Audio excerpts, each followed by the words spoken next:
performing their duties. Malupege objectives magenti kereni lobe mati Africa mati member. Miruneni Jiminy Duju Kop Meyera Warma Bay. To some extent, I know what they are relaxing a lot.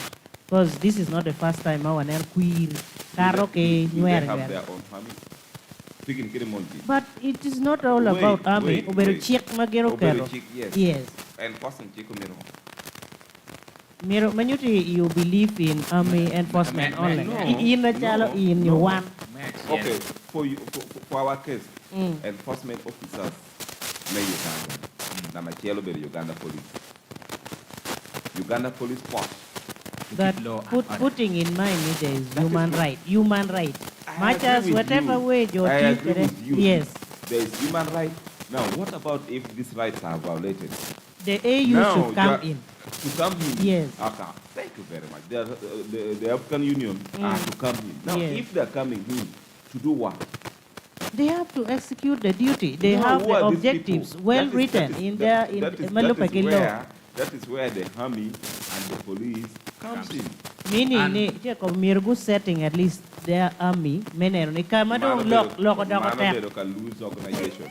Yes, this is just loose organization. In the whole world, in the whole world, lobo morakati yarage, lobo kena pe interfering. Dan jik po ye lobo kena me. Po Donald Trump, Obama binu mi buar mechel na Russia, niyo interfering kere yarme me American. Nicholas Sarkozy, President John May France. A word by the way, your point, good job at watching. Your pite, Niogamu Chiente, got clearly Mama Gaddafi, pick on your queen. So, keep paying low market and interfere. So, African Union, with the organization, cannot interfere. Observers. Yes. Okay, they are not to interfere. Yes. But to some extent, Mirgu bin menene, yera, war, kitumir, what can pay just to interfere because they always send us observers. You just want to keep monitoring. Kita do a report. They also write report. They write report on kita kuyu berutere. Yes. You know your report. Your report. Sini you know no report ni yera uberu kiti. Parliament hello no ko big karachel kere background kere report ame ukatu amete kita yera wati wor karachel kere. Now for us we believe these are the issues that we have to correct for the next election to come. Which helps a lot. Konyo kalobo responding to report. But now, how do they implement this report? That is the challenge now. Even in Uganda, even in Uganda, there were recommendations, there were comments by the observers. Now, it was not the duty of Parliament. It was not the duty of Parliament to make sure any Presidential Parliamentary Election Act or amended, and to accommodate recommendations and reports coming from observers. Yeah. Before you're going to be recommending Uganda, the Electoral Commission make it independent. So you're telling me recommend the Independent Electoral Commission of Uganda.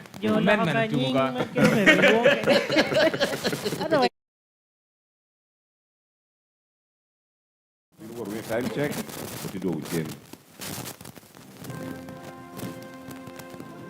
The time check on 94.3 FM is brought to you by KCB Bank.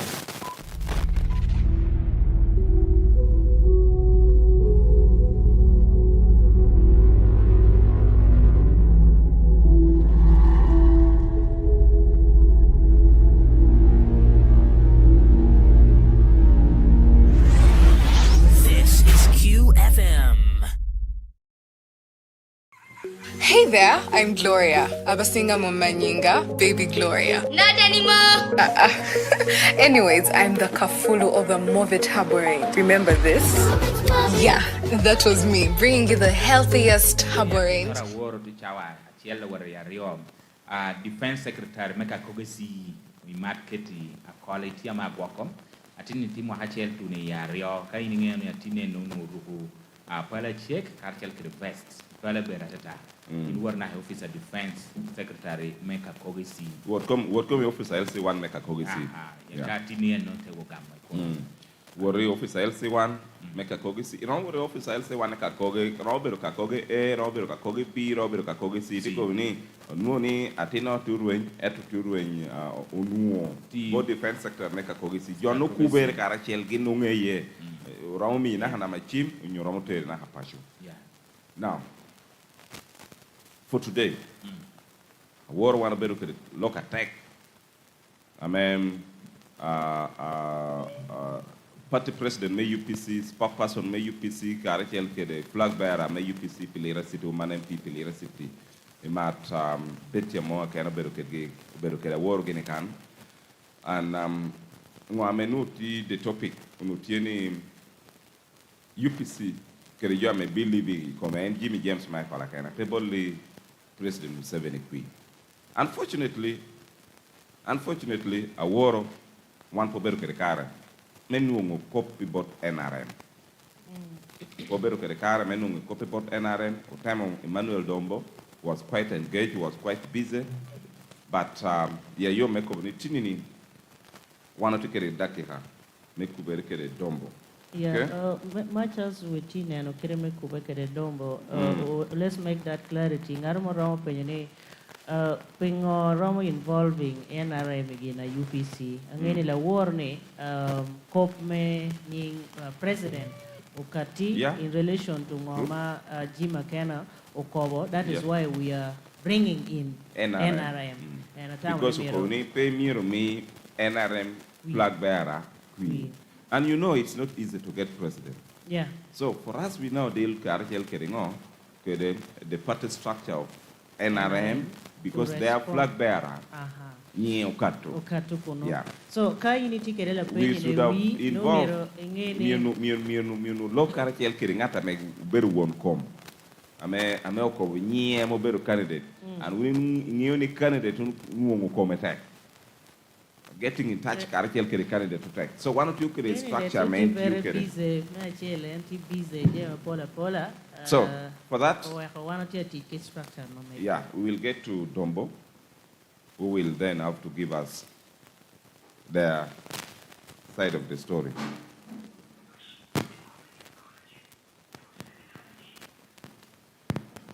Hello? Hello? Good morning, sir. Good morning. My name is James Omara Elem, calling live from QFM this morning. Yes, sir. I hope I'm talking to Emmanuel Dombo, the Honorable, the spokesperson of NRM political party. Absolutely, yes. Good morning, listeners of QFM, and good morning to you in the studio. Thank you, thank you, thank you. And we really appreciate your time. We know you are busy. We tried getting in touch with you yesterday, but thanks to God that we were able to catch up with you this morning. Thank you very much. Now, Honorable, we are calling you in relation to the discussion. On Saturday, the UPC had their manifesto launch here in Lira City. And during that launch, the party president of UPC, the Honorable Jimmy James Michael Akena, made some remarks, of which the remarks was that for those who believe in him, for those who wanted to vote for him, for those who believe in UPC, and even the candidates of UPC, the parliamentary candidates of UPC, should never, ever try to give their votes to President Yoweri Museveni, because President Yoweri Museveni fought him to make sure that he's not in the ballot. We took it up, and yesterday again we engaged him, the Honorable Jim Akena, and he repeated the same, and even threatened to make sure that whoever supports President Museveni, campaign for President Museveni, or vote for, campaign for President Museveni, in his knowledge, he will take action because President Museveni fought him. And we thought it's important that the NRM get to give us their comment about this. Maybe we start from there before we can bring in other questions. First of all, I want to thank management of QSM for availing us an opportunity to talk to the people of Lira. Lamu sub-region and the northern Uganda generally, and the world, because I know QFM trends online. Yeah. And he's even listened to abroad. So we thank you very much for giving us this opportunity. The second one is that we want to thank Honorable Jimmy Akena for launching a manifesto, but a manifesto without a presidential candidate. What is the manifesto intended to achieve? Because Honorable Jimmy Akena is not a presidential candidate. So the manifesto they were launching, where is it supposed the people of UPC or those who support or who would want to support that manifesto? Okay. That is something that is very interesting, which I would want to learn from. The second one is that Honorable Jimmy Akena has been the biggest beneficiary of the cooperation between the UPC and the NRM, because he has been variously supported. His wife himself is a member of parliament under the NRM administration, and through the constitutional mechanism that was made possible because of the NRM. It is progressively transforming because of what NRM has done. So to us, we are more concerned about the livelihood of the people of Lango, of the people of Uganda, and we shall continue doing exactly that. Okay. If Honorable Akena has had issues with his friend or his colleague, the president of Uganda, with whom they have had cooperation, then they know where they have been meeting to sort out those issues. Their cooperation was not discussed on radio, it was not discussed in public, and I am aware that Honorable Jimmy Akena has had a number of private meetings with the president. Does he want us to come up publicly, to come and talk about the private things they have been discussing? Okay. That is not the way mature people behave. Mature people behave by respecting one another. When Honorable Jimmy Akena failed to get nominated as the president, they had issues in the Uganda People's Congress. Is President Museveni a member of UPC? Okay. Because they have been having protracted legal battles between himself and other members of UPC,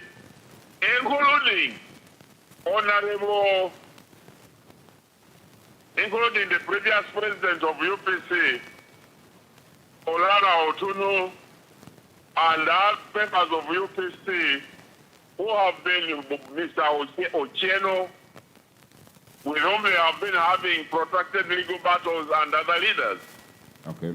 President Museveni is not a member of UPC, and he has never been an adjudicator in all these matters, because these matters have gone to the courts of law.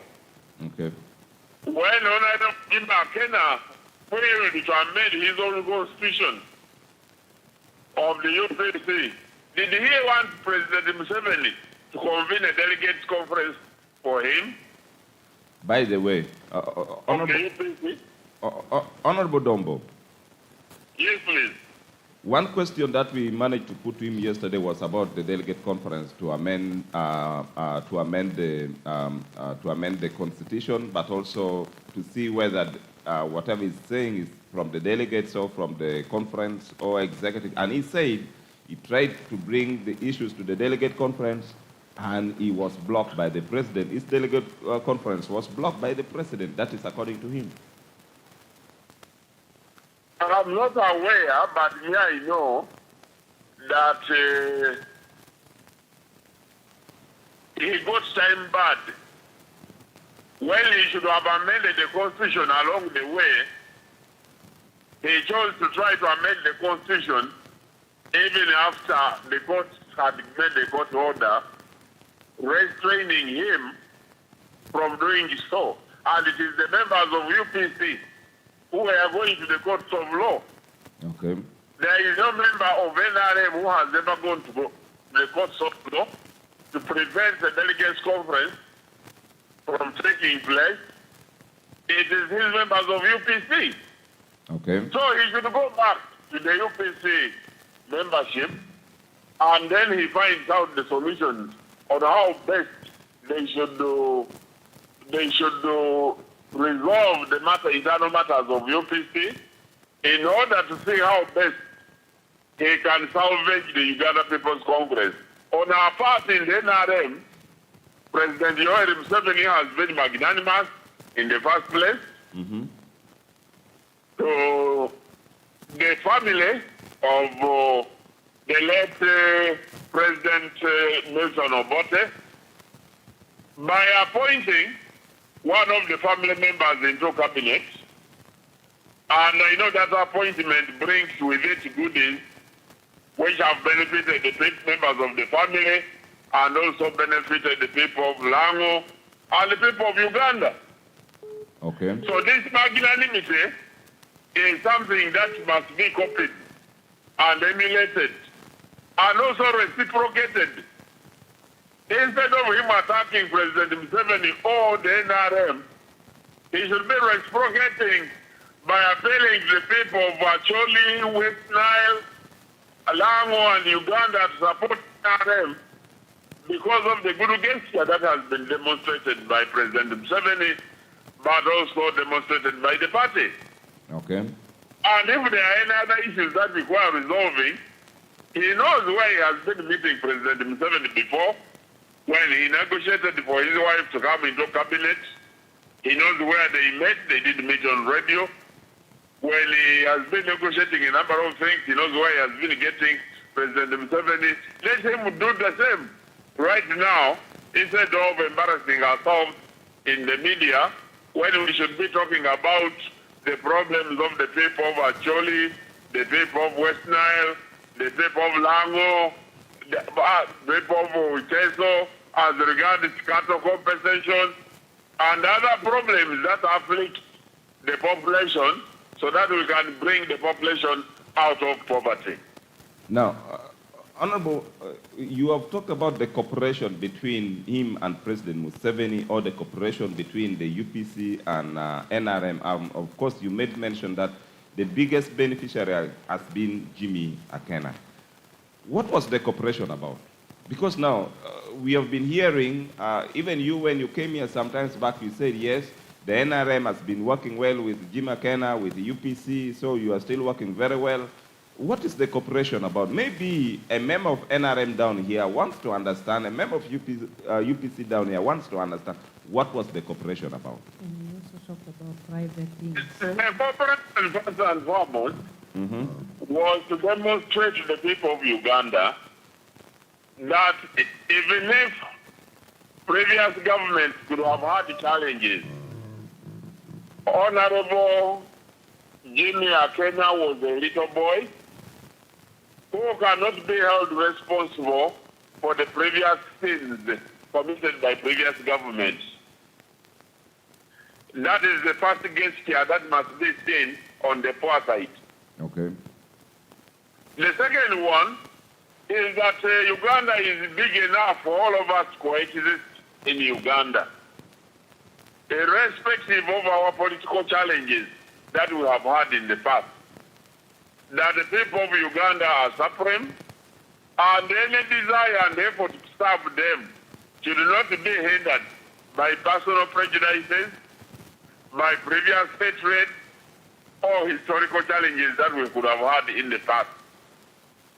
And then third, that together we can improve the livelihoods of the people of Uganda. You have seen the roads that have been paved in Uganda, the ferries that have been brought to improve the lives of Ugandans. You have seen the government programs, but also the previous leaders having their compensation, and the families of the previous leaders living in peace instead of living in exile like previous leaders used to do.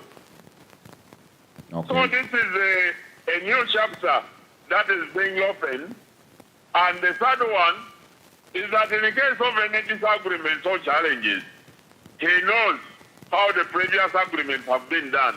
Let him follow the same procedures he has been doing in discussing and negotiating with President Museveni, but also let him come out fully in public and tell us the other benefit that himself, the family, but also the UPC has benefited during this cooperation when he chose to cooperate with President Museveni. Honorable, it is clear you are repeating several times about the benefits. What we, the public, knows was that the UPC Member of Parliament for Yam South, Honorable Betty Amoy, was appointed into the cabinet. One, by constitution, she qualifies to be appointed. Okay? By constitution, she qualifies to be appointed because she was a member of parliament, above 18, academic qualification was there. But also we remember there was Ambassador Joy Ruth Acheng, who was also appointed an ambassador to Canada. In addition to these two, what other benefits are you talking about, apart from the two? Because the two were serving their country. Apart from these two, what other benefits did you give UPC, did you people give Jim McKenna as a person, apart from this appointment? What I know is that previously there have been I know that Honorable Jim McKenna lost the case in court. Mm-hmm. And I think he used his proximity and relationship with the government to be protected in the office that he has occupied for all those 2 years. Okay. Or the number of times that he was the president of UPC. People behave. There are matters elders talk behind the scenes which must not be discussed, on the public media. Honorable Jim McKenna is a very senior citizen. He is a first son of a former president of Uganda, and he has been a member of parliament over a period of time. I should not come on the road here and begin disparaging him on matters that have been discussed with other principals in private. That is not the way civil people behave. But you know that not every UPC has been in power. Even when he qualifies, there are many people in parliament who qualify to be ministers. Even in NRM, you know that some NRM members from northern Uganda demonstrated when the ambassador was appointed minister initially, even when she was appointed ambassador. Did you know that these things happen? Yes, of course, I'm aware that there were also people who went up to the State House when Honorable Joy Ruth Acheng was appointed Minister for Fisheries, and they were like, okay, you can't appoint the two members of UPC into the cabinet, and yet we, the NRM, are also here. So was it she qualifying? Okay. So even when they qualify, there are other considerations on humanitarian ground, on political considerations, but also on magnanimity and the desire to keep the country together. So I shouldn't be coming on the radio to discuss this. Okay. It is you provoking me with the question, but I know there is a lot more which I should not say. But Jimmy Akena himself should be courageous enough to come and tell the people of Uganda what were the agreements and discussions and how much of it has been implemented by government. Now, the simple question is, what has gone wrong? What has gone wrong in that cooperation? You have been working very well. You protected Jim McKenna even when you know he was occupying office illegally, as you are stating. You have given them the two you have appointed them into cabinet and other positions. They have got some benefits and personal benefits. So what has gone wrong? Are you people tired of Jim McKenna or what? It is Jim McKenna who should come and tell us because he's a part of the agreement. It is not me. I was not party to the agreement. He sat with his colleague and the principal. I met His Excellency the President. They had discussions about publicly. Since he's the one now people not to support NRM, then he's the one who should come out and tell the public what exactly has gone wrong. What he has told us yesterday is that issues with the president, with the party and the president in particular. And in this case, Beta Moi has no option but to accept and do as the principal has said. You as NRM, what would you say about this now, a member of the cabinet campaigning against your flag bearer, but now, this time around, not only the parliamentary, but also now to the campaign, the principal who has appointed appointed her in office. What is your take on that as NRM to a member of cabinet? We'll have to do that because her party has made this directive clear. Anyway, now the Honorable Mr. Mongi has got 2 directives, and she must use her conscience to know which side butters her bread. Because she has a directive from her husband, and also she's serving in a government where she has been appointed as a minister. Now, the onus is on Honorable Betty to decide where her conscience serves the best.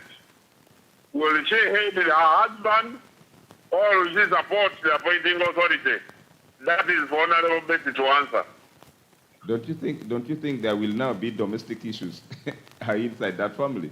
Because now, if Honorable Betty tries to go for pro-president and the husband is saying something else, don't you think it's going to bring other issues, the family issue, the domestic issues will come in, Honorable? Do you really want to use your radio for me to comment on domestic issues of other people on your radio? Okay. Definitely for us in the NRM, we don't disparage leaders. Honorable Beta Mongi is a leader in Uganda, and the Honorable Jimmy Akena is a leader. If they have domestic issues, they know how they met, and they know how they do affairs, like he has been doing for in the past. As we go towards conclusion of this interview, people are saying President Museveni and NRM in particular is fearing Liracity, and that is why President Museveni has dodged to campaign in Liracity. Why are you people fearing Jim Akena that you cannot now even campaign in Liracity? Who said what? There is no part of Uganda where we shall fail to come. We should find some free date or in December, and we agree with the Electoral Commission. Once the Electoral Commission agrees and sanctions us to come and campaign or conclude our rally, you are going to definitely see the massive support. And you are going to see how we are going to lighten up the people and also give hope and inspiration to the people of Lira, Lagos Sub-region, and the Guinea, northern Uganda, and how we are protecting the gains that have been achieved so far. Honorable Jim Akena himself is part of the gains that have been reached during the NRM administration. We must protect it. We must protect the gains done, and we must protect the people of Uganda. Lastly, and the very last, we are aware there were members of NRM who were supporting Honorable Betty. Others were appointed by the president. Others were in the structure of NRM, but right now they have been voted out, but they are still members of NRM. And these members of NRM and who are now with UPC were saying, okay, because there was cooperation between NRM and UPC, if that is the case, we can also have this other cooperation locally here. They went ahead and supported Honorable Betty, and now these are the very team who are supposed to go and campaign the president. What message do you have for them?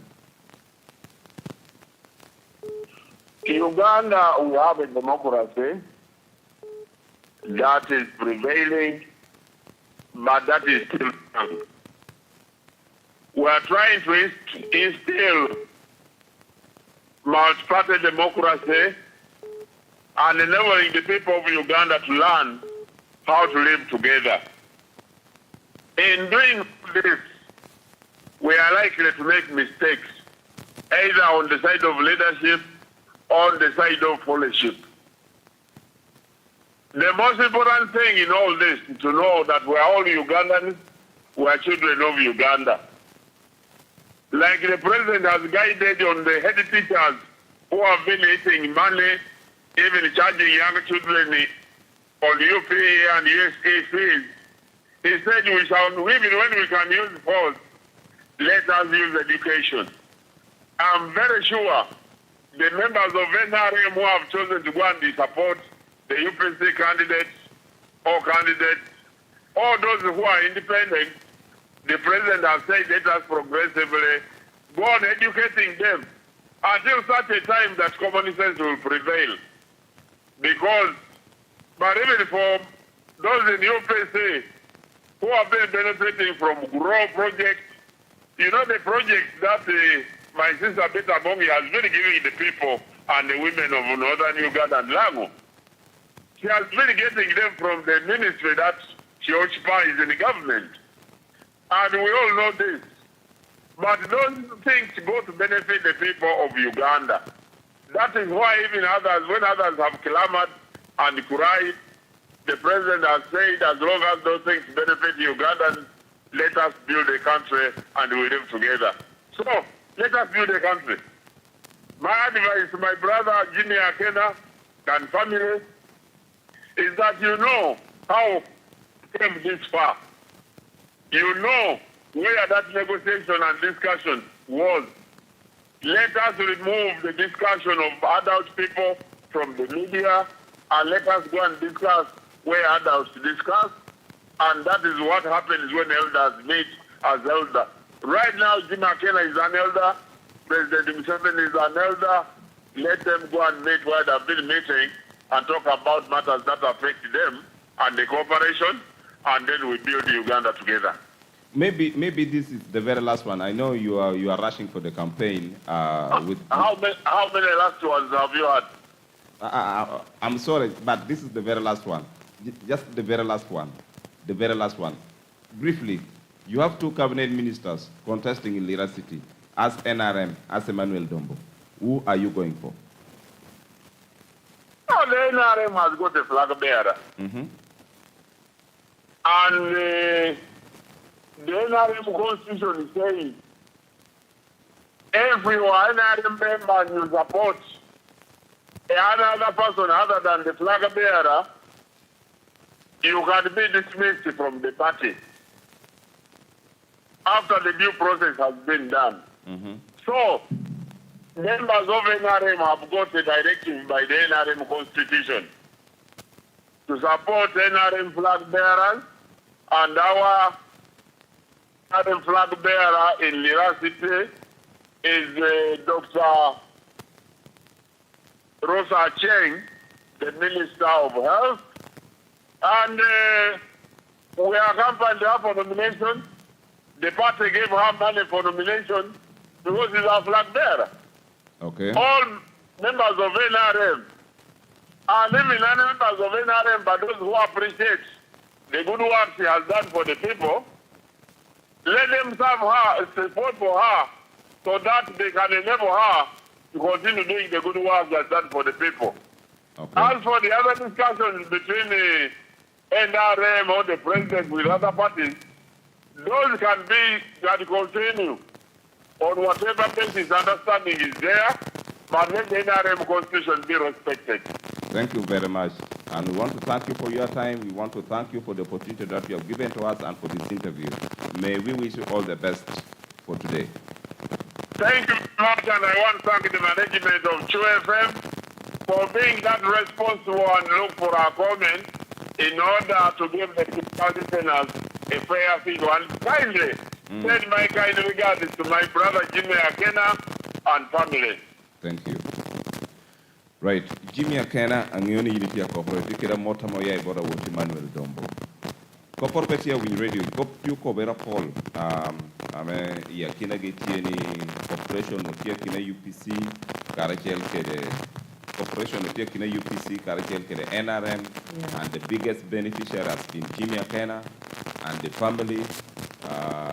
Madam, a member of the family into the cabinet.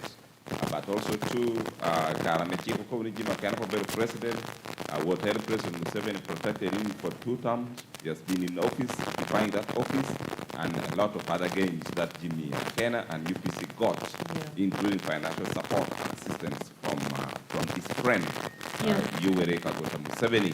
And Kapir Takawa, because Bakane Kaki Northie. We knew when we been what you're killing you when we rate ye, Mungindo when we rate ye, we know you work people for food. Monoma Manuel Kajima, he also threatened Kajima Kanamete, Ginang of the law. You're making a larry. Jimmy, Kakat, Tino, Dogen, actually, Kakanya cat, Timo. Okay. Now, just a brief one. King Oma Winyaki about Honorable Dombo. Tini Koroka Jima Kena Matia Koroni. No Kari Giru Chakong by protecting Jima Kena. But then tell to some extent, ya giki money don't gain for protecting. Well, nominated. Yes, me protecting. But la point of building, ngomio. Pay protecting this time. And any time of penny, maybe they are tired of it. Maybe they are tired. That is 1. 2. I tell you, it is not party election. Therefore, ngarachela chelo tiki tuero me yero nyume maro ngata kilo down Uganda, not a party. The last one from my side. Article Pierre Bidio go when my constitution in Uganda. Ye kingaro momebe kitwero me bolo kwi onyo chwako ngata chune mero. Apart from Jomati under the structure mengo me party. Magiti kere their constitution me party. Magin neo kero mero go walk party ma magi kere. Now coming to Akena's issue maybe as followers to Akena's issue. Yes. Yeah. And when you talk about article and the constitution is supreme. Yeah. So it is not just necessarily party. We are past party level. Nino Chajo Bera Yer Joy test structure Ngogi and Nogiramo playing within the party. Now, since one day you have been a general election, Kake be year president, could be year Pidanome, annually me Uganda, not for NRM, not for UPC, Joy year me konyo annually me Uganda. Now, Jimmy, check over followers, let me say, Nilo Pen, you are tea, party, a pebble qui. But Merobero just is saying, but it is not constitutional. So Malupeke check Melo Uganda. Maybe the influence that comes with it is what maybe the influence. Yeah. Apoy lady ye county kerja reality kedomin na part of the Jaramogo to character kedomin Joel Okautema is our senior in the media. Make our one of the senior here. Kai pe win perspective. Nui pe meet current affairs. Let me start from Jaramogo this time round. Recon Newton. Apoyo Dr. Omena Omara. Apoyo Omena Joel Karachiel Kere. Regina Lalam. Kere the technical team management make you Kere Joy Oho. Ano Omenwa director make communication NRM. Adit Emmanuel Dombo. Yeah. Ano tie le kere ko ana poyo no lwak na personal anya Patrick Okwi Jaramogi ana poyo right apoy na take Patrick Okwi Jaramogi one of the respected fellows and has brilliant ideas Joel Okautema. By the way, how you know Joel Okautema the perspective on Saturday Rhino FM tell when you be joking. Okay. Okay. Boy. Okay. Eto raha moto wak biju ni reme unuba moro wini Yesu Kristo na kwa ba no yeni watu ni radio man na kwa ta kwa nina na no dikan ina jarabu karse ni wa mare le ne yindi tel ko ami wal na ba boy we fada play you tam because when we you been know what chaho eru ko peda what about la no da ke ha pier decor kan actually here para bongwen no wa lo para bongwen ke direct communication NRM party gina chela me chawani but an issue pero kopa mete UPC ameti kijana ki a good thing other political players, other political actors in other political parties. I mean, actually, when I'm Godwin Achai, got him out before the picture reform. And the honorable Betty Win Radio, take this in good faith. Yes, of course. Take this in good faith, honorable Betty. Karaman, I want to start from there. Going to Karaman Achai, Godwin press briefing to be. Ka honorable Betty, Neoni Chimichachum. Maybe the president of Uganda. That was before nomination of the presidential candidates. It could be Cohen, yeah, we're radio, in your reality, it could be Bolewunu Jimmy Kui, the Bole president. That was one statement.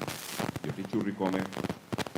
Think Malda take company, any Jimmy Paichu, you think you recommend? But let us start from Kuname, Godwin Achai, Bino. Don't you think in your Marotian you can have and what is your comment about UPC and President May UPC Jima Kanatia Katukene, Premier Bolli, President Museveni Kui, Ponga Tane Kobin Paradek, Mede Machel, and down I allow me Bolli. What is your comment about that? Apoy Rokal James. Apoy may work for record as press as it is since when it was talking. Ana tamoni beruakani tie me konyowa me gamma penyowo una me tiu tremedi konyowa to twal me work for record. Hotela besha don we do show jo Paul Toneno be eto jo ngeo gi kere ngame gi no bero ko ho jo dang te bero wo gi kere jamma me gi no tiu on record ame mio media bero ina pirata to twal ene no mio unity po yo mino a Joel gi neno bero ande gi perspective gina metia timere ichawane amela ti wori yera Jalo Uganda here with the era parliamentary campaign, electoral campaigns which are war. One name here, an name here, Binukane.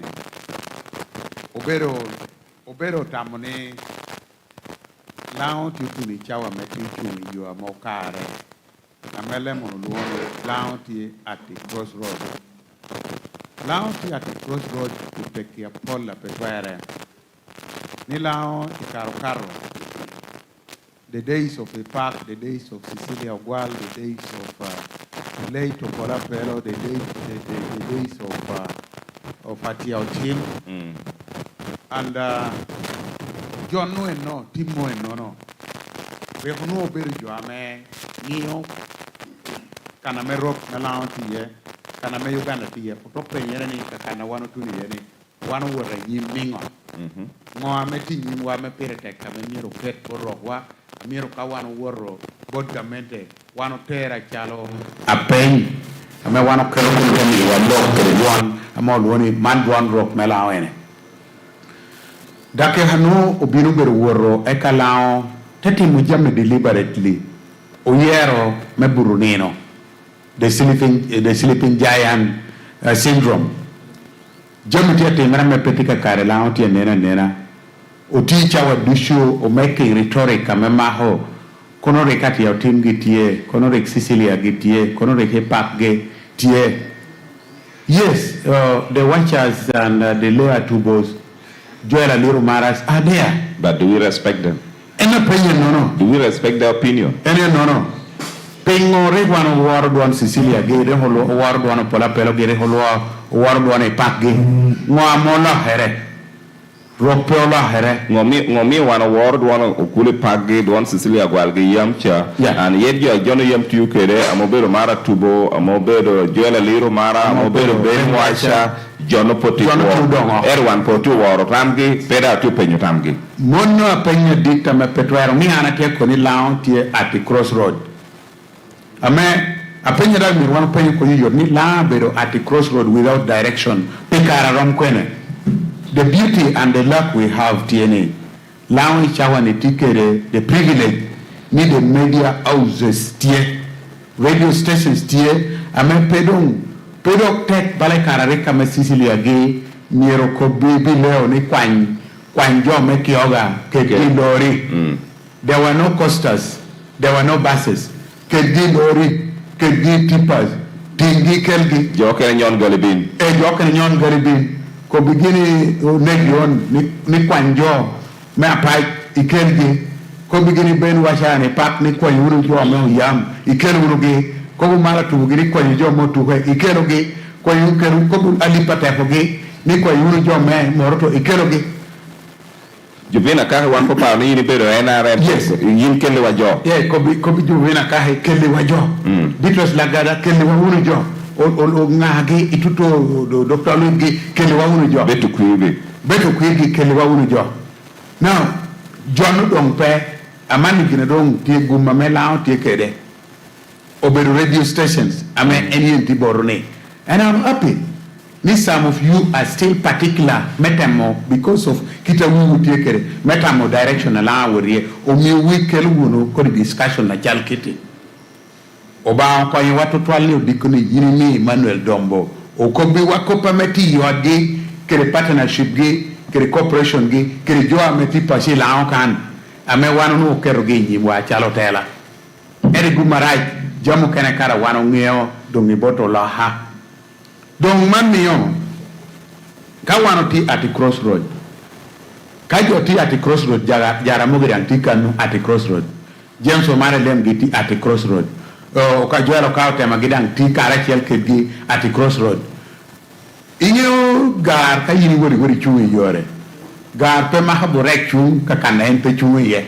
kana station na gar pe chung kanu so te kini wori chuwi yore ngwati crashing you know biru crashing yin te woro ko kedi so amani tie jo morti chumi wa kere la ko at the crossroad itien gar anga tie rinu ke speed dere donc apeni yo tieni lao pura korone ngato bin ko begini ga tie ringo ba wuri tie mun ati crossroad ba danga te ka bin tie ngolo kana railway crossing ti ye ti kere onere alama men koro ametoru winyira as far as nyera as far as boro as far as api yo konata ni ana tie binu ringo kai ne te wire yo wa yo dagi ni chuni di yo kanu anango agora karo kero ko so man ka kana melao ti ye no don mio bino an kan tie me bino ko boni pe atwaru ye awiyo ga tia kok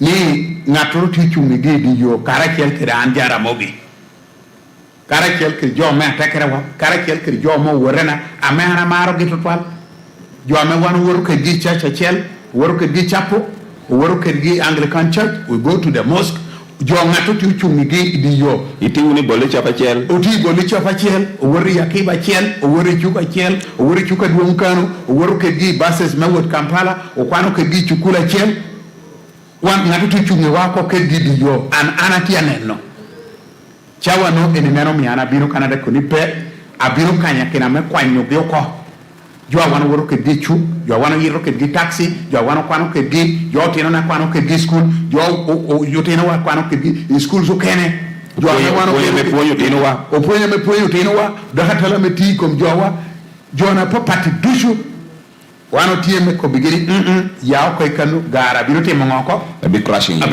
wa ko do mio pingo wano tio te mere kitono ka wano mede te mere kito wan to biru wara nyim ya yom to twal amina Regina o ko kanni kautu ni chawa me keto structure me political party jo man woro kana gin yeye rama kera kiba kana bera kiba me QFM an awaro chik me kiba me QFM pe biru wara kiba mengo Meredia part mona anu abera amema makiba make UFM kana bera mema me bolichap meti hulin ameturu ati yeni ana biru woro chi me guru me boni chap me ngo me ti huling ngara chela bin war me ginere en do tuni da ke hame kop me akiba kop me boni chap kop me political party don utumo ko now political party do ker tim dio ko dushu ame awot ko yugo chalo tukudilo me Manchester United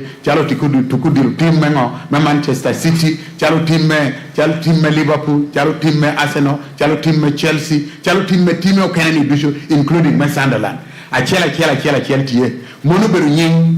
But when it comes to a bigger issue I'm over the Premier League team Pierre-Rioni dushu woru tuho kere fans ge dushu yatiteni the winning team ni moro biru temongo biru out of paniko ko to mi yoge the other remaining team biru dok chente kori ngo mi wan to team abe en mi jo wori chu en ngo mi Premier League yabu season idiere medo machiel me koni ka wor masha between the mabor to na manu to huma go wana o penu witi kere chente be inu revenue moro wor wunu ko window moro o yabu so manu beru kitame o yeho kere ngo or organization internally donc ichawa ni mia kwa kero tama regina tieni mando uti wor a general election tiyo mi wa candidates aboro my presidency and manu beru juame packaging agama did melobo issue wa on poignere tieni ngo issue wa on health tieni ngo issue wa on infrastructure medokere yo tieni ngo issue wa on PHL pio nyale tieni ngo issue wa on security tieni ngo issue on socio-economic transformation tieni so in parties that here would gina borone tiekere package NRM tikere legge they want to protect the gains iya kino gina megin kelo yorber cop me security ngatore lao kan petro burutanino teko boni 20 years ago no wa tie kitametini ni wano tiekere ni gains a jena jobi churamo ye crossroad tieni gain ne kutie ngato pero kwero man ngato petwaro kwero so ginte koni kuchuru no ikom jamu kena me abaru tiye ikom chihi moga tiye ginuru kene pemiro bal karina hekop me lodge logo karina hekop me transition ka wano transiting from Mr. Museveni to the next pemiro ginuru bal no kuch that gain must be protected amatamoni that is consistent. That gain is also core. Core. Oberugine me protect pieni langet en ginu. Enami wana ronti mujame dushu. Now wana toria e kanoto ngwa ina Kampala me ngatoro pedo hongwalo wa yo. Atikere very big pain ni o main papua o ya me word Kampala oto wati bach. Oto chelu neko. So such situation donga mango pedo tie. Koli ginni berugina memir wana gohay wana yaay kanu wacho Kampala dan wan dorbe bajuele te beru kanta ti jemena cente euro te ya kan wacho ko Kampala te wuti jemere dihi bayo tieno cha para renu joel tigwel te ya kana te mo jemme mere me chi ngwen so munu beru ko reporting dia me wan premier ruin donc pitien copy o mio ginuru tie nenna me te beru ko bere and you people are spot on me kare dushu pe chunyo uniti kere pe pachu pe beru kelu Germany ko poro tie me o minwa honorable Jimmy o komichina Bichel ikara me entie pachu e akohoro no ko be pachu kanko o ko gremer en ko wate kere tela mogo na korri ko akohoro ichia beach adonga bino kane no ko no ko okay dan hotela ni wor borre te penyini a manni wano tiumu ngope ko to twali chu me chente pe me supporting wa chalo flag bearers ameman ko bateni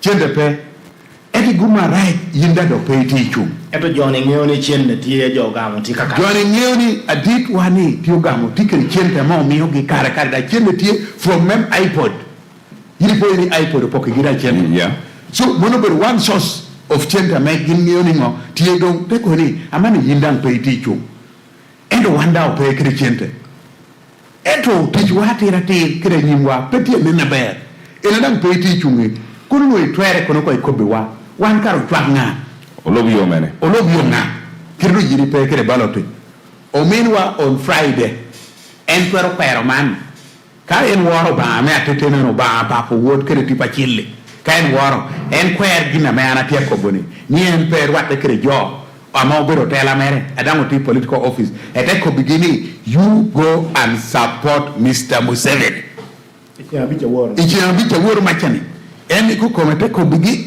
ni wori chwa hunu adwong President Museveni no adu tete mere between China Beach to the China Beach ama min wa doho wate kere jo tebero kere lira kan ture kan tunga dumo borre kana chala gu apam tiye eti akohor kucha yela wi apam ti uburiye edi kan chala wi apam ti yere o min wa doctor kobo kanu kana ler ni pe mi President Museveni kuirere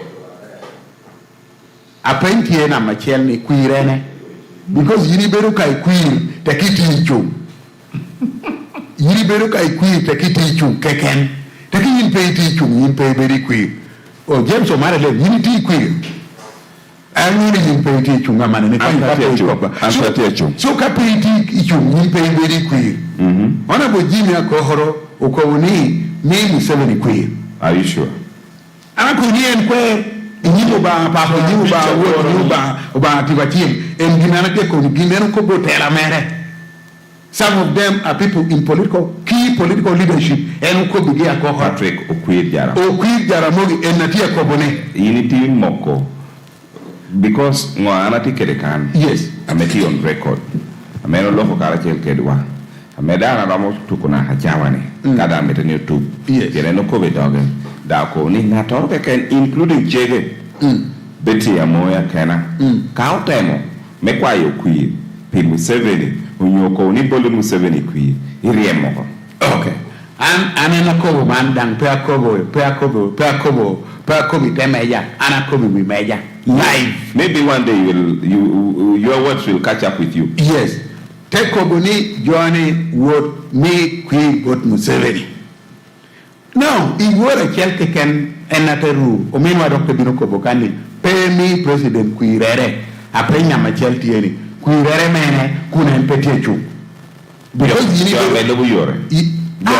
need the statement is key yes statement jima kana koboti key kenyi yibere UPC amenu ni jima kana kuir ameye kumjima kana kerengo jima kana tenu kuira menwe me yaja pay Mr. Museveni pay me Yoweri Museveni no that was the statement yora keep believing in me if you believe in me you are going to vote for me you are going to campaign for me you are going to do whatever it takes to make me be in the to make me the president that vote don't give to the president now on Saturday it was not clear because he said to the president, when the spokesperson of UPC was here, we asked him, sorry, take over Lemon Apolpa, Oti Penny, and take over the president, no Poko Museveni. Okay? Oko can president is the spokesperson. Yes. And yeah, they want to go and chim to be clear, it could be let it be clear. And Minyang, get out of radio if you're mincing my words. Minyang the Korean. Oko get out of radio, Kaiti Temodwala, Anako be penny, you were Museveni. So that is now clear. That is now clear. New koni penny Museveni ngwa queen. Yes. Don anatia penyere. Ningo ni amoti mere between Friday to Saturday. Iwora kielke ken. Ngoti mere. Gina me tia mitokobwene. I want to be on record. Nine mchalo atinwani ename wanu ngeo geno marwoki. Under very serious hostage. Ametiki nurutia mekae ntikene. Ikucha, he was alone. Eri karametika njo maruti uberi langere. Inyeo kai beri wi gwenga bit. Yinke kene na my feeling wi gwenga na yini beri ye. Natuki kene beri langere kari joel petwaru ngeyo what you are going through. Now, Okoli penny President Museveni queer. Ento penya do wana to mito pentieni, ana mita pentieni. Obiru ko bilao menga queer. Ko ni wana kwenu do parte. Nani kopo. Medu machel. Mono kado ngoferi endo pepe de ballot. Jemi ko yaba kon. Ile ko TV ya. Ati yamo. Okay, keneno kita Patrick tia ko bokede ni ikinika wanchao mana na statement olaka if it is true kira inter ko ni loko kijo mo mana na. Now not on better upon him ni no more mere engaging and me penny if it is true why is he changing his statement chawa kichawa nyugi mo tima ero beri we going kita Patrick tia ko ni eka uyapo karma entia ko elega me water cover. Yeah. Yes, I have that invitation to visit him.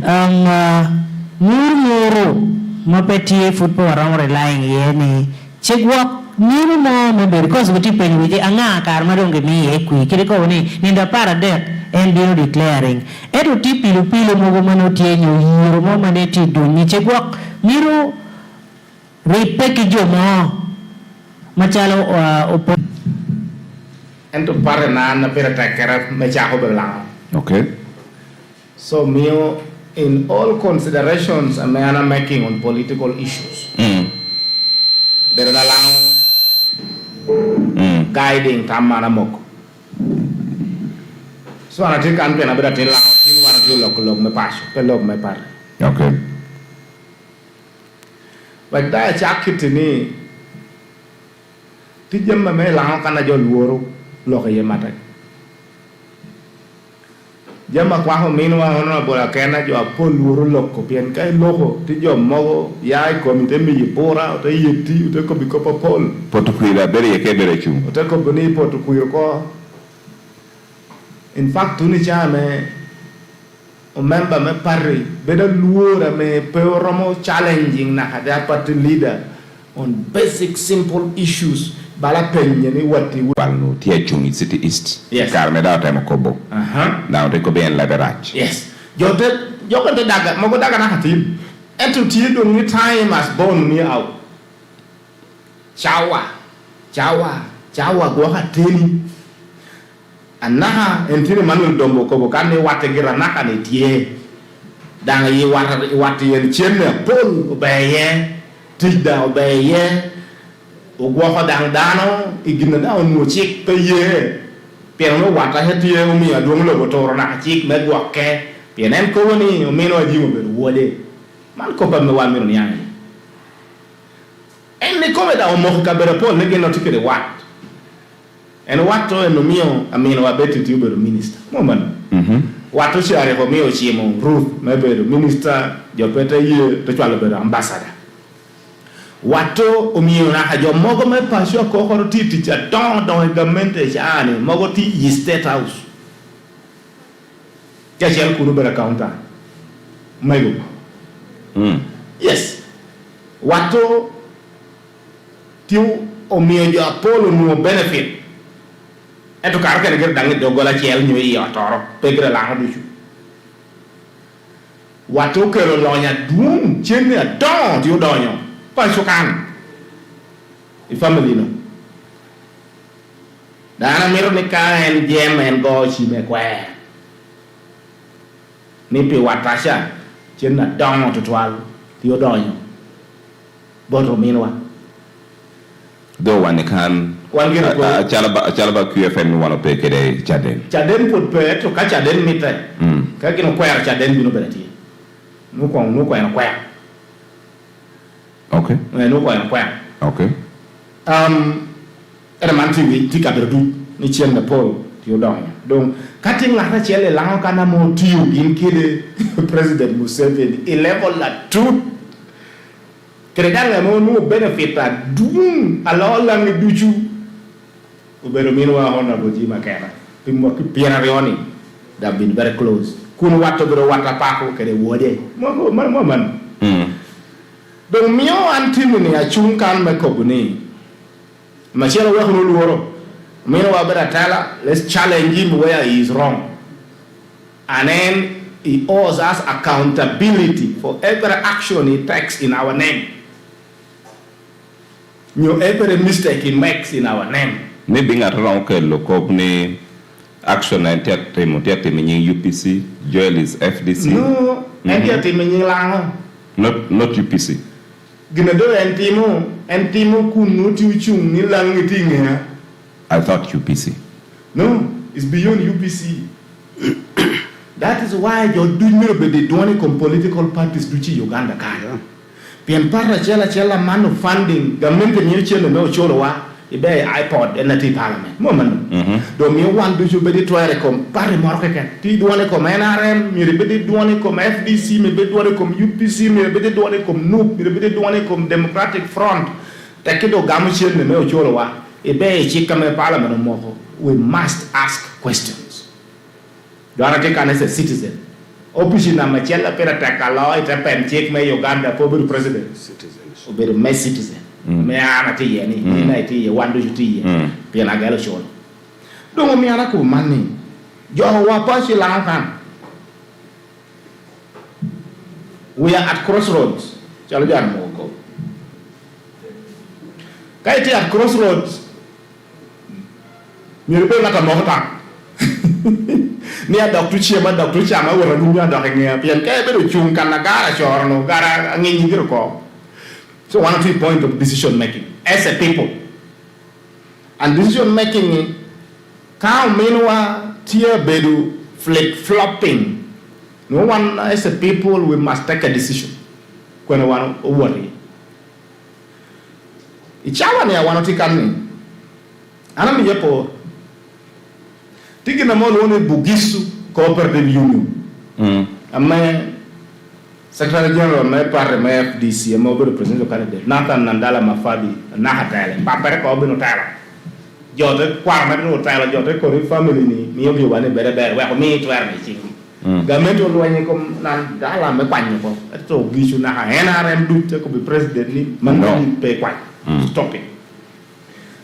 Nandala gi te gero Bugisu Cooperative Union cha wono loki kai wuri so market lera kan do jinu kawa coffee mo woni Elgon Pride ti so market kan du o be ma Bugisu Cooperative Union o charo gene lo France lo Belgium everywhere Europe America kun kila ciel ma moñ ame anyige Bugisu Cooperative Union weli bota pour tielen tuttu mi apara wen dangaro wel ko duccu te gok store kale mo habi no Bugisu Cooperative Union dia wote chat era no yana no cheno cholo pour ko pour cholo kana tino go. Yes. And Bugisu Cooperative Union tie ke the scholarships near de metro tertiary institutions every year pio tero gishu moki moro karne parliament cholo Cooperative Unions du ni licheno moro du compensating loin ki jamare loin bal. Mais Bugisu Cooperative Union kai ni worro Republic Street Mbale, they are turning out give me Cooperative Union kuno into a hotel, dismantling Luju to tia yika back be reconstructed. La Cooperative Union dano chulo. I mean, no one come out with Maxwell Accord. Maxwell Accord. Yeah, it's clear. Chino Binukan was over 6 billion. Ginana neno obedo ka pick up on no mara no kale tutu apala. Amojo ko ne la Cooperative Union double cabin. Chile 6 billion no tie kwen. You do apa ikom benefit amedo donyo pachi moge lankan moge yora be moge yora pe e wata me ogar ni bere cheno wano beli joel wax wore ko na chata wel. Okay. Ka ko bo wore ko na chata wel yini ni am ko t-shirt mo obi no go che. Fortune spaghetti, mali yugunaye. Same natural scent. Hey there, I'm Gloria. Abasinga Momanyinga, baby Gloria. Not anymore. Anyways, I'm the Kafulu of the Movit Harbor range. Remember this? Yeah, that was me, bringing you the healthiest harbor range that keeps your skin so shiny and smooth. Pakakati. We don't just give you Harbor Vizigo and soap for. We give you safety, protection, and natural harbor extracts. We are giving Movit Harbor jelly and soap a new look with the same natural scent, healing power, and smooth feel on your skin. So look out for the improved Movit Harbor jelly and soap and feel new every day. Movit Harbor jelly and Movit Harbor soap are products of Movit, now available in all shops and supermarkets close to you. Movit, all day confidence. Back to school just got 3 times bigger. Best go fees with Airtel Money and stand a chance to win 300,000 shillings today. That's 100 winners every week and 120 million in prizes to be won. Don't miss out. Use the My Airtel app or dial *185*6# now. Somewhere Woma with Airtel Money. Airtel Money, instant, secure, borderless. Is regulated by Bank of Uganda. This promotion is approved by the National Lotteries and Gaming Regulatory Board. TSCs apply. you ready to explore the historical Movit village?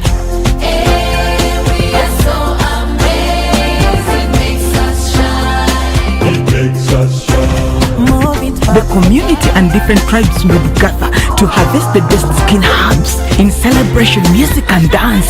It was a magical time. It was tiresome. Experts have put this heritage in one pack, giving birth to the legendary Movit Herbal formula. Movit Herbal is blended with the best herbal extracts from Mother Nature to reduce skin rashes and irritation. We now have Movit Herbal Jelly, aloe vera, avocado, and papaya. Movit All Day Confidence.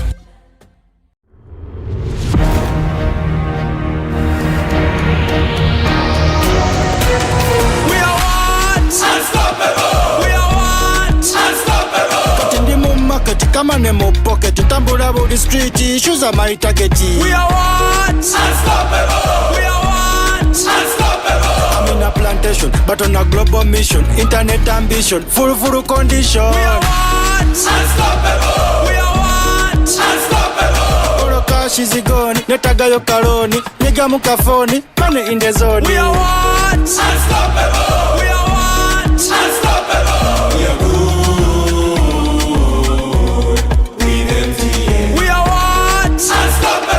With you and MTN together, our ambition is unstoppable. We are what? Unstoppable!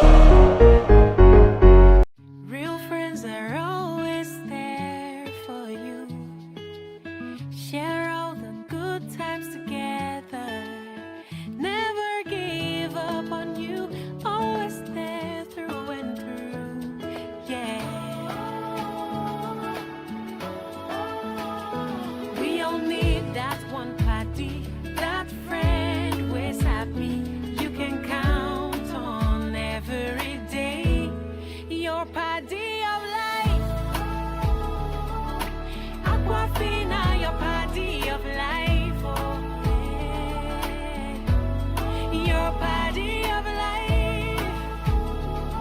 Oh, party of life. Oh, yeah. Stay hydrated always with Aquafina Premium Drinking Water from the makers of Pepsi. Aquafina, your paddy of life. The MTN Mega Billion promo is here. Dial star 900 hash and recharge 100 naira or more before 5 p.m. and you could be a millionaire. At 7 p.m., all cash prizes will be paid directly into your Momo account. Dial star 900 hash. Start recharging now and stand a chance to win big in the MTN Mega Billion promo. Lily flower, the small seed, the cedar bus of beauty, the power bank of my heart, the sugar of my milk tea. I'm glad you're here.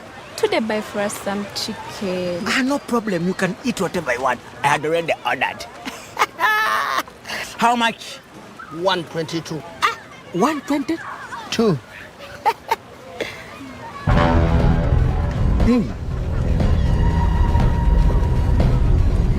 Now, what if I take this one and this one? And can I also borrow this one? How much now? When your money is not enough, don't hassle. We're sorting it with MTN Momo. Use the Momo app or dial star 165 star 5 hash to add call with Momo Advance and pay.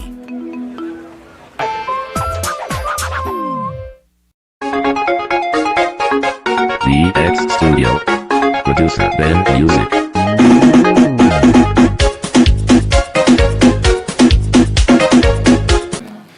Don't want to go because of the union, the penny. You see how meanwhile, Jim Cana, Tara, I'm a committee interest along. And you the cooperative union and the red Quarawa Parliament on the bottle to you, Maria Mojang. A man cockney. Organizing leadership and yin, the Meramadan, Malaya, meanwhile, Jimmy, you are papa, and now I have been 20 years and detail. I put in more chiella me olumo chokar more kana nyingla cooperative union. Kunen rik ramu tu man chalo ngaddo lango no organico. Chalo nandala mafa betimo metungi. Amane dong tekel lani copy. Meno mi kachala por megina nenyo bede major failure on this part. Ameda karo karo mi na hachani anti-crisis pien ginora da ite mi ching party members dang pe do mi rebet mi yogika akemo kere manipulating their emotions me ko buni anati peko total anati peko yote yela jo kwera loko ko lela sisili ogwal chalo chim choko state house jo tie yela ko pe boda no. You cannot feed a people on such emotional manipulation every day. You cannot feed people on anger every day and sustain it. Tini want me to results. Moki pirario. Ame lao du chunu kono jimi kobni woru chiako wunu. Doko ni kopere vino lao du nwa dok ngena chiak. Pia nunu kare ya jopot gene.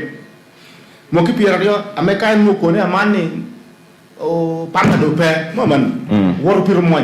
Ñu woru piru kokoa. Ñu woru piru wunu ginni. Abolo kono jo du chunu oti. Kuni genno no ti kono. Eta manni pe bedo me yim pretty straightforward. Ame bedo apo o mi ogenna jo apolo ya amanduone eno mi anatia kal woro tiu ja ko doka gor ko pien jo bedo roto ni machine tiu tuan ko na machine na teni amanda jo nu ko ni menu kara pe mach mi ana ko ni jo ya ko luoro pien one as a people utie kan pikare ni na pikara bino medanga nungo nyo min wada do pe wana do pe lang po ni me do wor ko ne anyim so ka ti ko kopa an pe chwa ko ameo min wa ti ko ni jo ko wor ko pe ne ko nga bo le gi kuir endo kuirere jo amare pe ni museben an taw ni man nu en ti u cho ko wan du chu pe ko wa chao ba lo chen ne amene ne ngu cha amene keto kadi ye ko mgete wo chel an pe be chen ne dan la mo be chen ne no chele di petit one do you tip people who are fully conscious piene cara me o meno wa pick up la lobo no gindri exile parre wan do hala ha na hana lok jar mo giene wana re ko tino te lera boys jare don la wati wana lwenyo kan me go ko par do me we are stakeholders do me na ko bini chani wan peo ramo binto ko wani pe mi mu musebe de kuyi pe mi ngade ko ran ko bi ngate mi mu kuyi ko to no yine no ko ne kun yimdo pe tichu wano tie kre teacher wano mit ni tie la kan bala lera district wano to mit rural district donc beto ta and we are fighting for it musebe le mi jowa mi wa tien Uganda kan find ko ginno musebe na mi kita Uganda giant structure kede lango tia mit yo so woni lera district ko wana rural ko no way no wana me musebe ni permit district o me district wa na an atia mit district kai tien tour wa dong mir da nung district jo wa peramo yae dog dogolo ka ma hatin nor kunu nyote ma balo de te CPS gu do emati adang kire mer mor nyu pe ni mir be yae kunu ni no metero chai gu te mir bi pan ko do to kan bang boda kom chakke doga dogolo ku che te ngwe na gu nu char die mera di nu chana ngo do nyawa so wara mit district ka manuti ching mu se be wana wo ko ni kun man gina me ko kan la okay one to me to you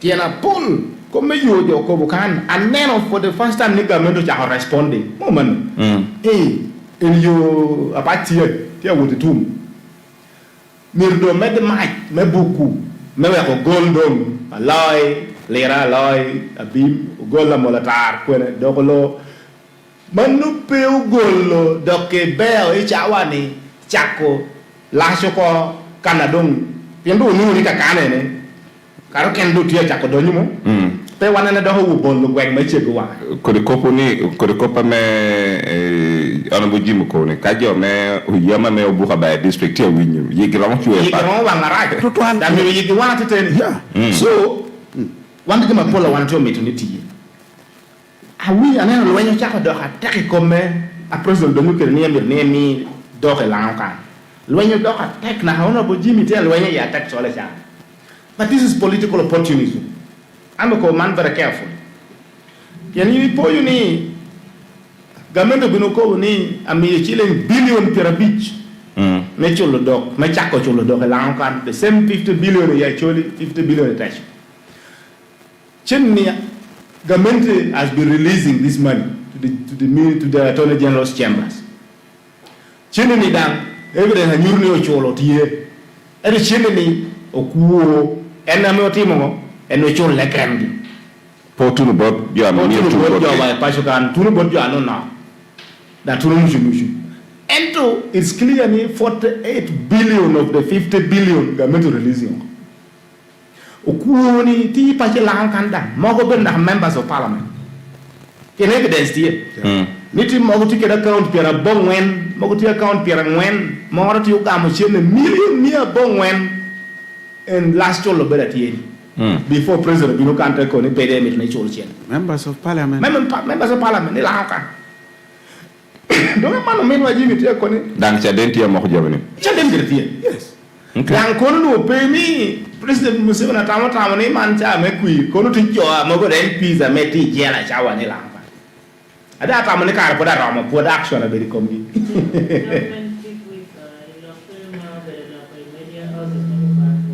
Moko ni chamchano time chelo. Kwa bongwen, medo ma bongwen.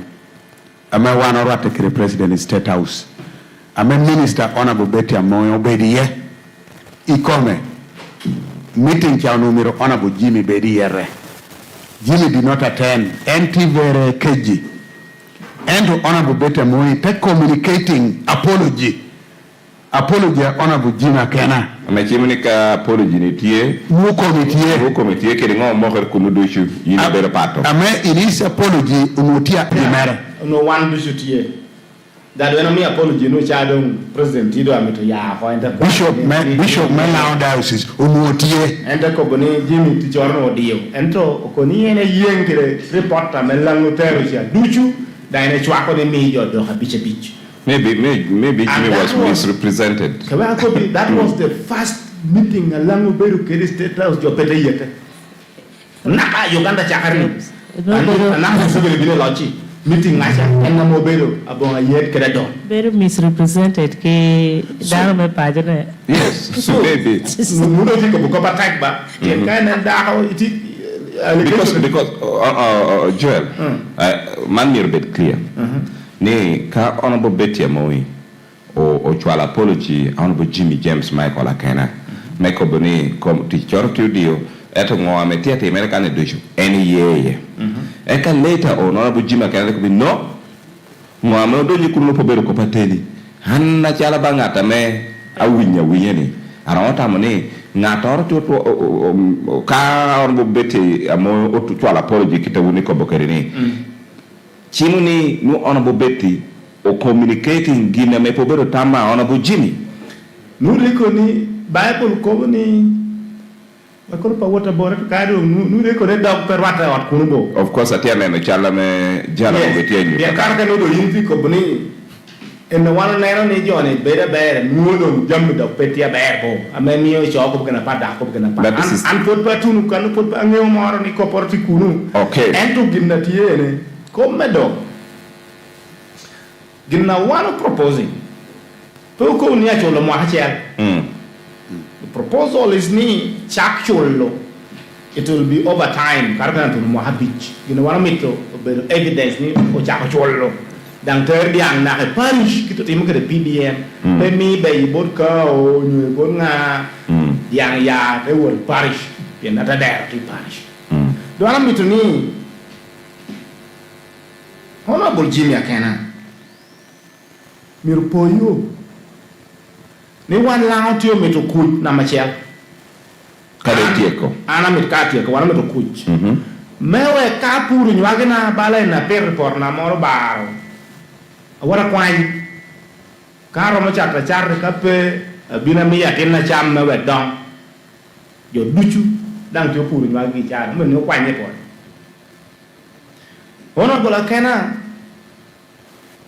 wano mitu ni wano medde bedo kere mara yene Uganda kan jo tubere kara like wano mitu medde gero mara kere wat me ateni kere jo kena Paul pien wano wana nyim ka not bedo kara di kara cher okay Museveni chana puru president dara ko bu han sa chunya tak jo Paul pe mero te kipe o bara enna me o mo ta medde joko tire pour Museveni bedo president di baya man kinna me kito do wana kere kuire Uganda wado ngeo ngando anadwa kelo wiya maye mando ni tia mando kardo jamu duche. So how best do we benefit from? It's not the debate and I'm the one lang ni chak be. Let's stop this. Kado tiang any whether kiradong bedi who ko crook and I don't know the president. So how do we place ourselves? Mena ni wana da hono do ginori.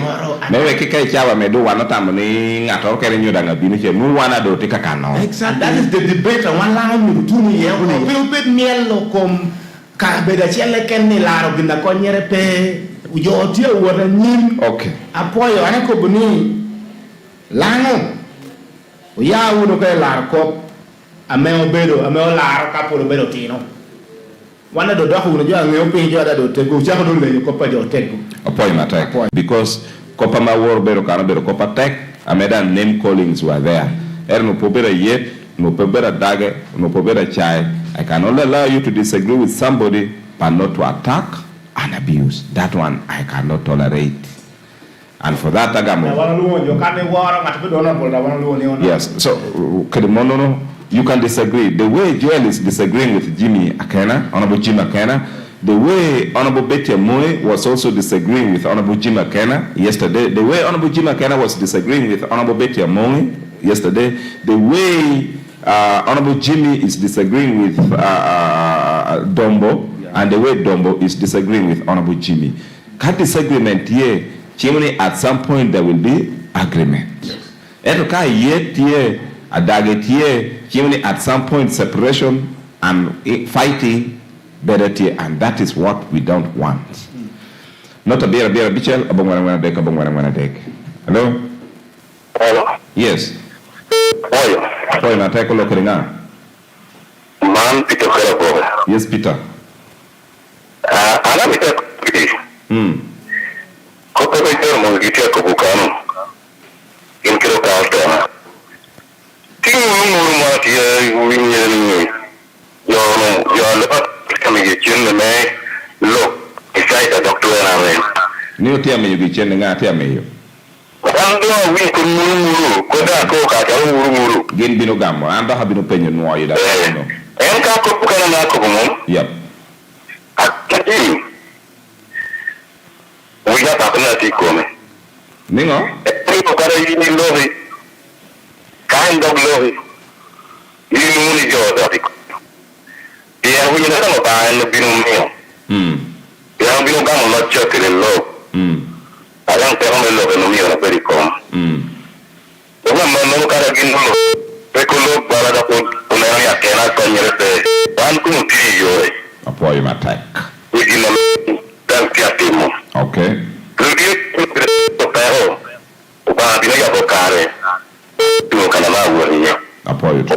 Apoyo matak. Hello. Hello. Yes, hello Kadinga. KK me kwene? Kita bocare. Bina ko bone. No ron presione già ne teatro. Ya pe jamma racha me wanne chakne pisini rubede mucho yo be wanne me chane registration teatro. Ya me tena retwani. Na wanne Okay.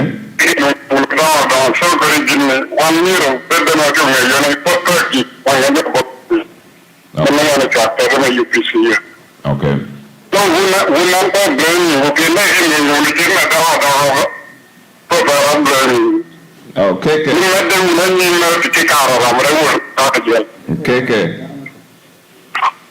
Okay, KK for me wakwenil ego. Debate wanika yina wore winyi radio. It's a continuation of Ginaworo. Now Ginaworo ya kwene. Ginaworo ya need the manifesto of UPC or launching. I may comment to be no. As media, we teach to pick it up. Now, one picking, Oloho Honorable Jimmy, Oloho Honorable Betty, Oloho Fred Walter Minyang. So, because yesterday Honorable Dombo was so busy that he could not pick us up, though I know may respond yetini. But also as radio station, we saw it's important. They should also comment. And we invited them. So it's not true when you're from UPC. But it's also true that UPC low NTA. That one we cannot deny.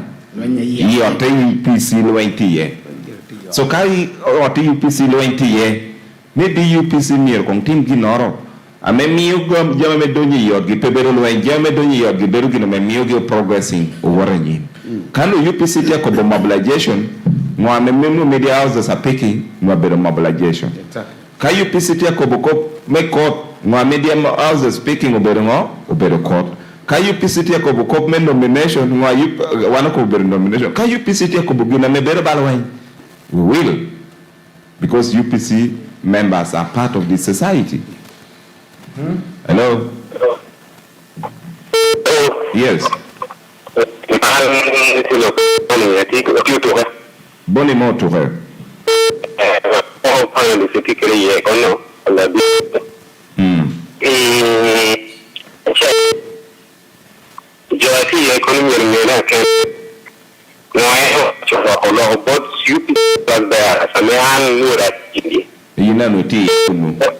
Pero ko bijara no jara no ni to very well you o ka to could be you members. I don't any you are believing in him. Where they should withhold their vote not to vote for Museveni. And message them come very clear about flag bearers. They should go back and expose their knowledge. Their message for the members of UPC are very clear to that. And you need that message. And John don't carry logi and you know and use no amount of intimidation, no amount of blackmailing, revenge your name, and I cannot want to what we are saying is fine on his period, and we are following him, and we are this message you took at the thing around Georgia. Bonnie. Hello, Bonnie.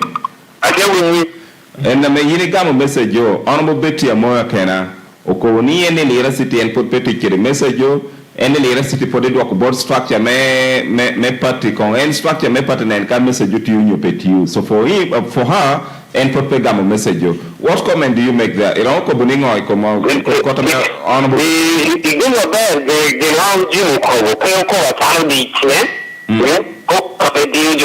okay. So, but you are still to these members who get a Jalkoro, who get that majority, 99% I could say, maybe you can go on petty.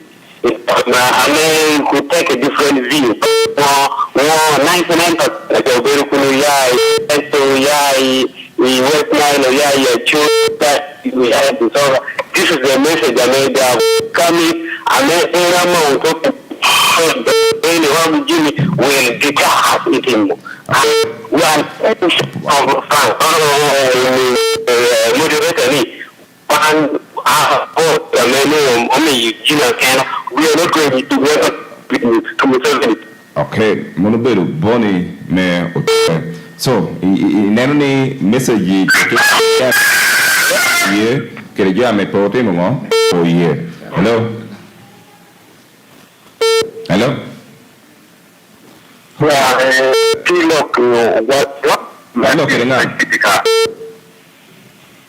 Hello, Hello? Hello? Hello? Hello? Yes, please. I do when you're looking up. Uncle Sam, Jimmy Quenne. I think I Jimmy Twolo. Uncle Sam. I think I'm a painful Johnny here. Pengi come a penya tech. Eh? And now, but I didn't know you in Uganda. But in now I'm in the local. Nika no akana kwa kwa tena menu ni loke come. No, yes. Yes. There are Kapa punya ni saya, kan jogi imboni ekor. Kapa bera kuah cakap ni jawab bera kuah ada cakap. Kapa punya ni ekateria moto tu kau nyoto tu tak kau tu kele boni ek toti ni bera kuah. Ni bera kuah. Okay. Ame, kita nak apa nak foto nak kerja tak. No, si siamo alle tette tra me già mare. Ma un po' più vediamo, quale c'è Okay. Apoy ma. Poi da kwatiera mapara big mer wot chawa angwen. You penia no ko boni. E cara me le borre. Okay? Honorable Jimmy de kelo le papa repacho. Kan honorable Jimmy deciding pe mechun. Nyu meda ko nga unu elo ko me. Okay. Ya, mona pe you know. Eka eta penyo kana me mena machel no amero medo gino yerti unfortunately pacho ping no tinga torti me okay, of course kopechol ni honorable ni Patrick Okwijar moge jelo ka tema otio chola me bino lok pi NRM mi wa nge kili edi chulu kede nga mo chulu gamdo ko ana po yo matek da ke hawan bero kede kan kede dang pe mi yo wachawani marale ke da po yo go chim tutwal ken da ka go chim muri je ko ni program wani ame ye ber matek yeah ber yo no da mi tamer ni en disagree kedwa yeah which is also very good. True. My first observation tiene nying duja yore peni nu karakan ko ber jo marti de do kakan man gina na kan wana ngene timere ne la go chi man yang kol nga go chi mu kana roman nu ka mel ni be di jo ti o kere je pinga to gere wana ngene o timo ya eno tie karakan da ko ta go yeta authority ka. The important thing tiene wana binu kan ma chato tamwa danga bon luro danga bon kwayo kisha kop me ko boni jo welo ngadi bergina nakane jo tiyo gre la kan don kar la cetwal me teng jo me tam ge pat me ga min wa jimi nyo me ngatoro me we peloke but some of us are now beyond that kind of petty argument and I'm using the word petty deliberate one particular teacher better attack men no ni lang pe ruenyo I transition na dong tia bino Pian Uganda, Tiena Cadomero, Pomero, Aya, President Museveni, were seeing at Rapa, young Yarani, Kauba ye. A Pentini one Tiuchun Kakwena, Memio Wow Bedu, a Meduana what you walk at a meal while no down one meet. One can do tickle debate or pay debate the deck. Menyoka, New Mengon, Minanga, Solomon. Maybe Solomon has disagreed with you. No, he has disagreed with Willow. For me, that's a very petty issue. I can't opinion Solomon. And the main way Jimmy to you, President Museveni, be more keep your Arioni. Government will chilling a D. Can Jackie Ario para Bichia. A parachiel. Endo to you, Guinea President, a Terra.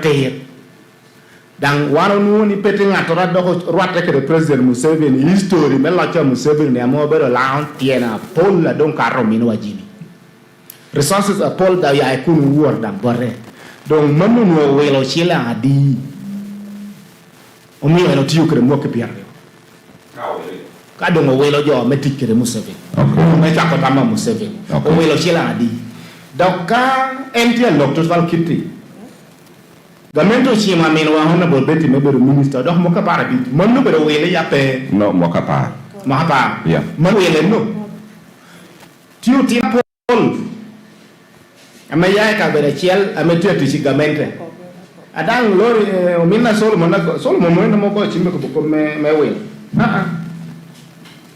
ngato go chim bon Manu Bono bedo flag bearer.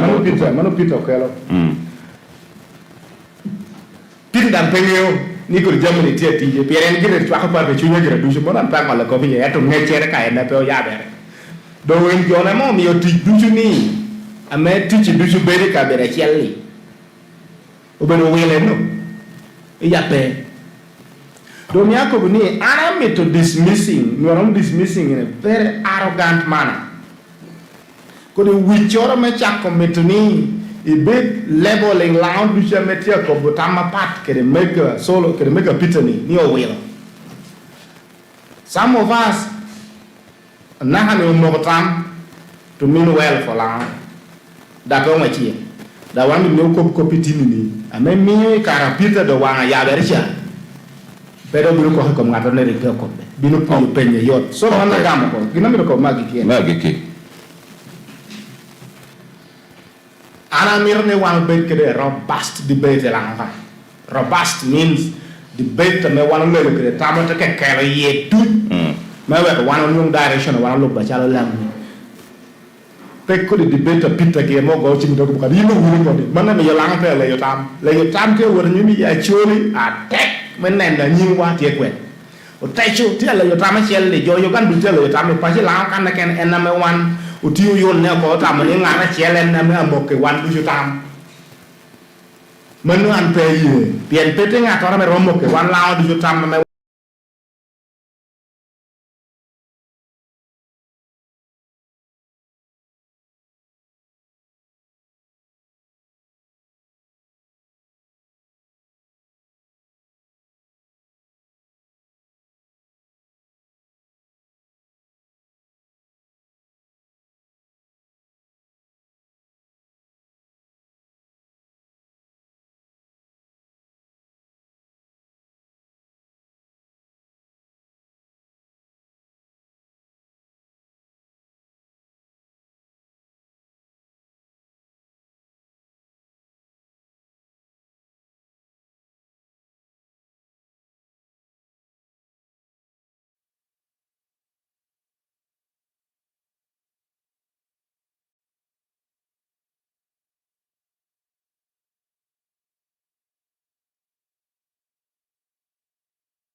primary, tienu gihi secondary, tienu tunie level, tienu were university, tienu were beyond university with the PhD, tienu were PhD and beyond. Do you call it your temo? Jo kwano. Kao ko ni jo tieti you pay, jo tieti you pay. Mana mi kelo kom le yo ko pa jo ya kere oho. We ni jo beru tieti you pay ni. Na hangata metia por dan cho pay. Dan cho pay nyen te twallo. Bot examiner. No what monga? O marking. No marking. O wet good you wrong. No what very good wrong. So ene wanu beru kanni. Wanu leo ko kere jo. Do jo go chini oho. Ti ya kina category mejo wanu lo ke gine. Ene no miyo kere wichelo no kani mabo hagiti ye. Koro ngage kai wi na jo beru otela. Ti otela me LC1. Ti otela me 1 ti. Ti otela me dire 1 ti. Ti otela me president Paris. Ti otela me sub county. Ti otela me town council. Jono papa. Ti otela me municipality. Kero otela me city ba wiche wuni gini. Jono na otela no a papa. Kai dan ko ni debate dan ti kone. Ti debate me parliament. Ti debate me primary. Me mother is better than father. Me fire is better than water. Ko debate dan no. Town life is better than village life. Town life is better than village life. So en ko di jo wati o ho when you go to tell ni. En ko gen ko di jo me o ti ko di rwame. Kakana wanu tuni yani we are getting beyond that. We are talking about the national issue. Po bero kop me small area mo tuke pien fei to tuke ti in the debate wanu lokone. Yini tawni yinne me bero anona kai bero ibero tela me ti wo chungu tuke ni. Inyo pe hajo tuke originating from governance at the top level. Kai cha me yo me yai kan woro to pepe. Is that a matter to you? Ame yini would keto paying before he call ni he would bolly down ni kwiru pay bolle kwi. Iti nen no. Kadong jana ko ni yo to he tam ni akina je chuki ngara mo ger yo to. Exactly. Ko di gini mer bini wi pay would kan pi en natru no wate ko biwa. Bera tinu borre beru gum to twal bodjo amonyo alo tungu borre. Beru tuan gumma duom to twal bodjo nyal tungu borre. Heto bera tinu borre pe mi beru lao ame lao jara mo ko. Never. Monu wi wundu ci lao. Wandi ju beru lao. Dan pe mi yindo beru kere ko amete cheli mucho. Ko wa roma before do kan kere before God. Pe mi beru matin me tungu borre. Pe dan mi beru riehi lo ateki pe kwano. Yo gen pe chame chok ko ngango. Pe mi dai beri pe be dai beri ya kiloa gime me yiri beri loa kere beru kan yiri beri tinu borre kaken kar guma yini lo akere no an pa bedo endo memmi ya bedo la guma yini ngwe lo akere yini bela yini bela tena papi e ana bela tena papa danga me pire te kapetwere indi lo me ko e wulo wo he moki dan lo papa jo ken ko would you allow us so ana mi ne wano ko ne lango wano mi to ne wano bet kere an honest discussion me we wano nen kwena me lango binu woriye akobo man it sounds arrogant ni wilo ni po bero kana right pien jo aresho tiye wilo ni obero kana right pien jo amenyo ngome atimo yero me lingiti me ario jo ko ni ginna mori ya honena bedo o mingu kari ya yiri ya pebino nenno some of us are position in ourselves me bero meneno ginna me jo kere petwarti mongo pero ona erno yindi bero gira bero nuano bero pin tieneno ena moro ni ngabere jotawni kaw yeri kaw kay wor jotaw bolli kuin weri jotama manno ne bero ka kere gummi yini bero ka kere gummi jo winyu kopi akina jo chungu ne twara yin yes ero pe miu yini bero meri ilo jo kena me pochung so atamni lao kaw no neno moro ikam 2031 wanu do kanna me utikere ministers aroma ngwena beach utikere PS utikere commissioners yo me otuke dongo puro ko a rural district dong tie abe district dong tie o jo diverting akibwa stadium do tumuko airport wa dong tie me otie chako krenyu borre amo borre dong pe wa hoba me binu do gero edo wani otu ko boni ger airport dang we in a very big negotiation unfortunately joy you automating abunu wake iti ngate kere wake peti yeni ger no airport acha so man in me ko ni yina tela ni yini ni ango so anda ni we hadika kanu opportunity binu wanu binu medele yo copy ana poiro to appointment take when radio of course aka disclaimer ni wandu chiberu no kere tama pola papata to wan po dagere uno tieni ka tanwa no pokere uno kere direction kere debate kere neno wa tie ti papat era wandu chiberu no jachel wandu chiberu tino la wandu chiberu tino me Uganda wandu chutama ne miero apena wan kwena ngara chel tie bedaber tehna moro nyutio yam moro ti apach moro ti kole moro ti kwene moro ti kanala metie no miero bedaber.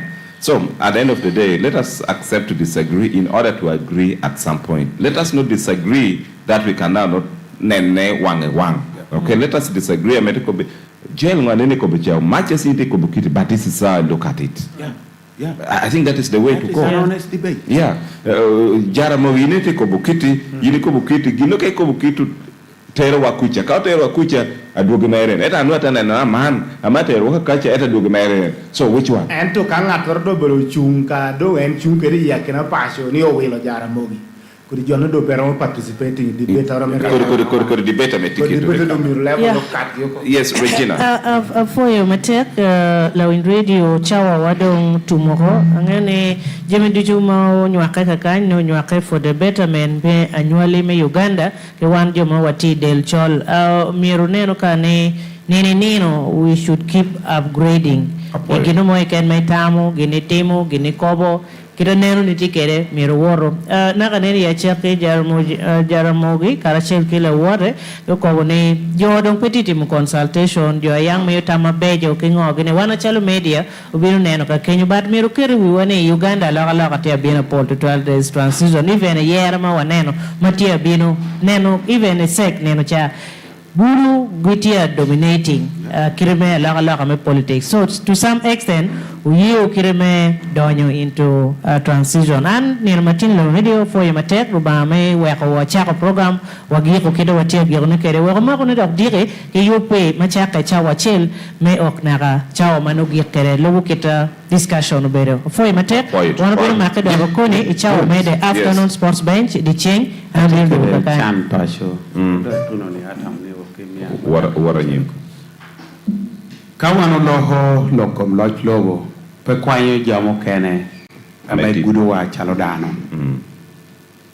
Udikone amiro ni apo management me QFM mame ya dogola moro me chwalu kwena me chan ametio poro pasho turwa anabero bino kan kuna kowni abera kwaro chula bwao uchula bono we haweda chelo don we lova mo kwa mo ka paru ya chella mo mege mere dushu jonyo ala kere dushu do no tako Moses Severine nonu chuli amo bedo the former police officer in British colonial administration me Kenya utako woro machichia beach chawa biro media chain don uno werena media area metela yakina chatowel joatio abiru boru makobi wune ikomkopo kana cha atidan krichan penen chan mom yeri gir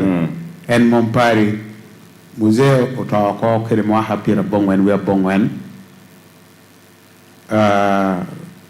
otio obedo otio kero kabeda rio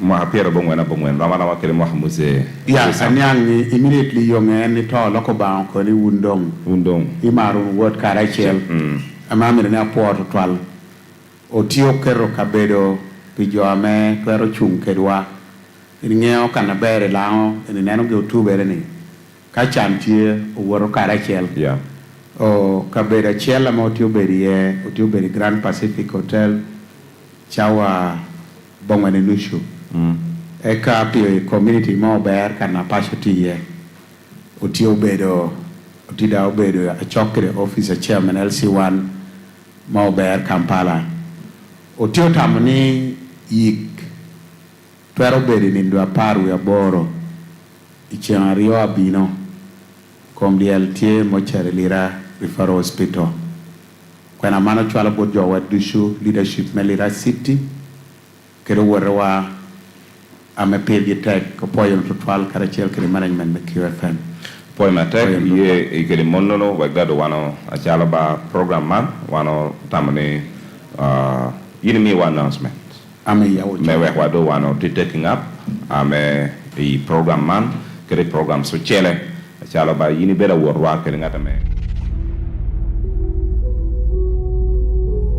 ñu lurri en me tinini permettre pour rien so it's important premier ka luoy piano meto tambe borre mi da chunke de kachantie ba me por me gum kabelo ka chirwat mo dokti apoyo to apoyo